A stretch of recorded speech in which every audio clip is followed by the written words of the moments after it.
Assalamualaikum warahmatullahi wabarakatuh. Waalaikumsalam. Alhamdulillahirrabbilalamin. Di malam hari ini kita masih ditakdirkan oleh Allah untuk bersama-sama melaksanakan ibadah zikir. Dan alhamdulillah ibadah zikir kita pada malam hari ini diberikan kelancaran oleh Allah.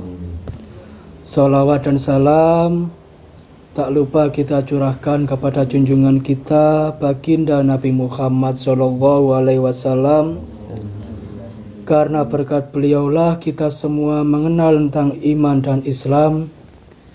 Insya Allah pasti jika kita berpegang teguh pada iman dan Islam, mengantarkan kehidupan kita selamat bahagia dunia maupun akhirat. Amin Allahumma amin. Di malam hari ini saya ingin sedikit berbagi tentang bagaimana cara kita untuk tetap menjaga dan selalu berhati-hati kepada tipu daya makhluk ciptaan Allah yang dinamakan iblis. Jadi apabila kita sudah melaksanakan ibadah, entah itu sholat, puasa, zikir, haji, ibadah apapun, yang perlu Anda ingat, jangan sampai Anda punya keyakinan ibadah panjenengan itu sudah cukup.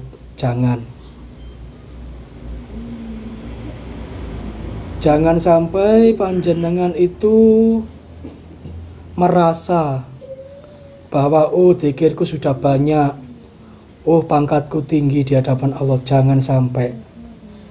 Itu hanyalah bisikan-bisikan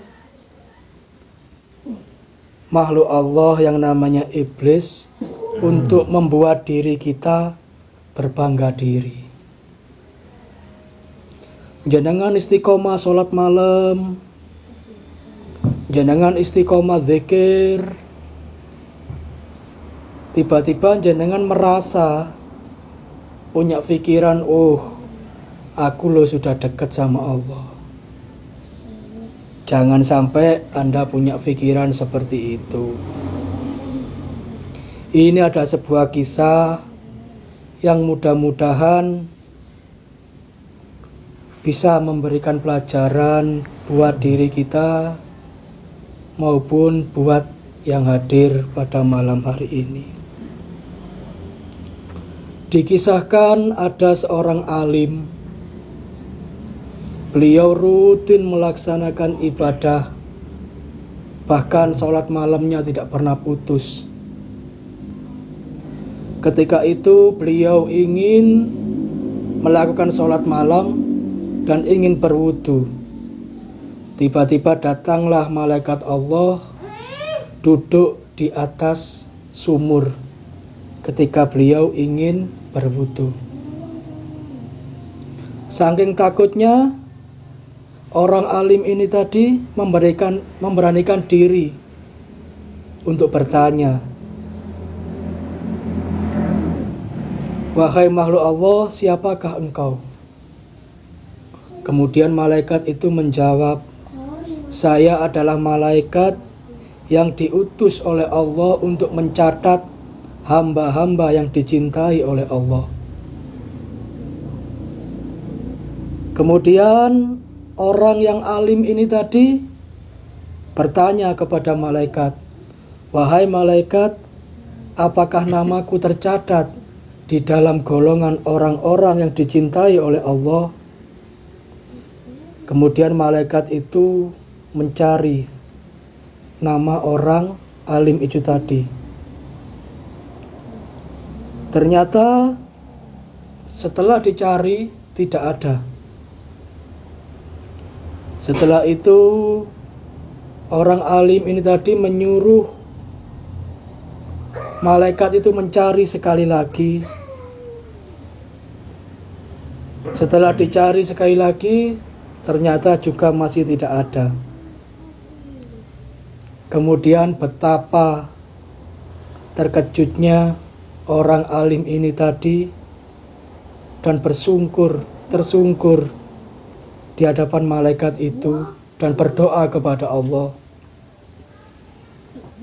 Di dalam doanya orang alim itu bilang, "Ya Allah, sesungguhnya hamba telah beribadah kepadamu. Hamba tidak pernah meninggalkan sholat malam. Hamba tidak pernah meninggalkan zikir kepadamu. Tetapi mengapa engkau tidak memasukkan hamba dalam golongan orang-orang yang engkau cintai?" Kemudian atas izin dari Allah, malaikat itu menjawab, "Wahai si fulan," kata malaikat, "sesungguhnya ibadah yang kau lakukan hanya semata-mata engkau akui oleh dirimu sendiri." Niku sing bahaya. Jadi ibadah ini tuh dinilai oleh dirinya sendiri. Oh, aku sholat. Oh, aku zikir. Yang menilai bukan Allah, dirinya sendiri, dihitung-hitung sendiri sama dirinya. Itulah yang menyebabkan sholatnya si fulan ini, sholatnya orang alim ini sia-sia. Karena apa? Karena baru melakukan ibadah, seolah-olah ibadahnya sudah bagus, sudah cukup. Lupa bahwa yang maha menilai adalah Allah. Allah menilai ibadah hambanya bukan dari banyaknya. Yang dinilai Allah niku ikhlas. Itulah ibadah yang diterima oleh Allah. Banyak dari kita kepinginnya dinilai orang, wah budal ke masjid damel udeng, damel napa niki ikat kepala, napa niku sorban, dibulet-bulet, jadi anggap orang alim, jadi anggap orang ahli jamaah. Ampun ketipu niku. Niku tipuan iblis yang sangat halus, yang merasuki diri kita tanpa kita sadar. Kulo singen nate kulo, aku tak teko dhisik nang masjid, aku kepingin adzan. Nggih leres tujuane sae. Tapi kepingin nih lho. Suatu keinginan yang halus, mblesetaken. Karena nopo? Niat kita bukan karena Allah, kepingin adzan niki wau. Niki ketoke bener tapi halus menggoke. Niki kedah sing hati-hati. Jadi hikmah yang bisa kita ambil, jangan sampai kita melakukan ibadah itu merasa cukup. Kalau bisa kita berpedoman, ibadah kita lebih buruk dari orang lain. Jangan kita beranggapan ibadah kita lebih baik daripada orang lain. Jadi berpikirlah bahwa ibadah kita ini lebih buruk dari orang lain.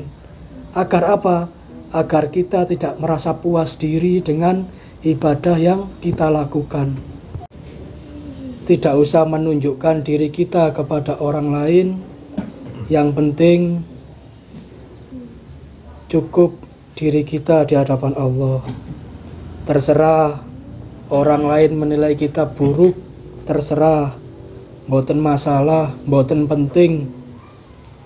Terserah orang nilai kita welek, mboten nate mondok, bajingan ngeten-ngeten, mboten napa-napa.